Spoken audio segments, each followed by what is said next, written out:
Asante Mheshimiwa Waziri Mkuu. Mheshimiwa Ado Shaibu Ado. Mheshimiwa Spika, ninakushukuru sana kwa kuniona. Mheshimiwa Spika, vita vinavyoendelea Mashariki ya Kati vimeleta madhara makubwa sana kwa uchumi wa dunia.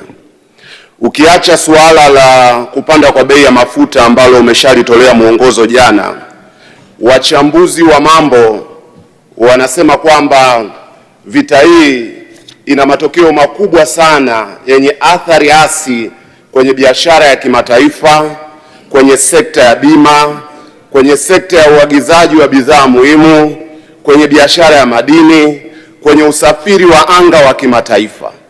Hii maana yake ni kwamba Tanzania haiko salama. Swali kwa Waziri Mkuu, nataka kujua ni kwa namna gani serikali imefanya tathmini juu ya athari ya vita hivi kwa mipango ya kiuchumi ambayo tunaendelea nayo na mingine tutayoipanga hivi sasa na hatua ambazo imejipanga kuzichukua. Asante. Mheshimiwa Waziri Mkuu. Mheshimiwa Spika, ni mpongeze pia Mheshimiwa mbunge kwa kuwa mfuatiliaji wa masuala yanayoendelea duniani.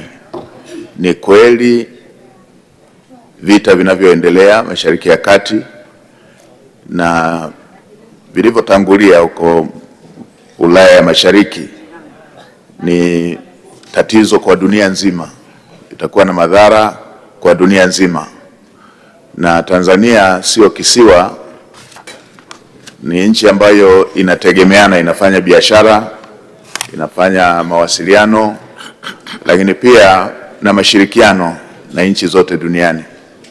Serikali imekwisha kufanya tathmini ya awali kupitia sectors mbalimbali, ndio maana tumeweza kupata maoteo kwamba kutakuwepo na mabadiliko ya bei katika baadhi ya shughuli zetu za kiuchumi, ikiwemo la awali kabisa ambalo limeshajitokeza la kupanda kwa mafuta, lakini na mengine kama ambavyo Mheshimiwa mbunge aliyoyataja yakiwemo ya bima, lakini kutakuwepo pia na matatizo yatakayojitokeza yanayohusiana na matatizo kwenye masoko ya fedha kule duniani ambako sekta binafsi na serikali tumekuwa tukitumia kama chanzo cha kupata